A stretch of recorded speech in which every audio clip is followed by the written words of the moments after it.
ఎన్ today news కి స్వాగతం. బాపట్ల జిల్లా మార్టూరు మండలం మార్టూరు రామ్నగర్ నేతాజీ నగర్ కాలనీ నందు 2016 నుండి ఒరిగిన కరెంట్ స్తంభాలను పునరుద్ధరించాలని చెప్పి మార్టూరు ఎలక్ట్రికల్ డిపార్ట్మెంట్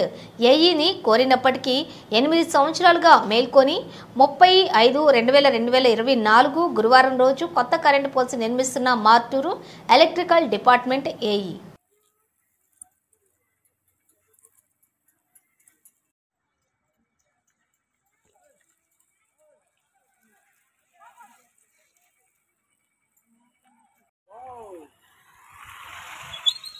ప్రవీణ్ దత్త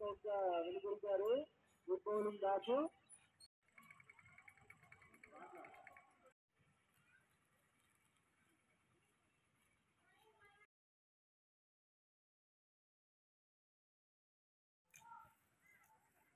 గుడ్ బౌలింగ్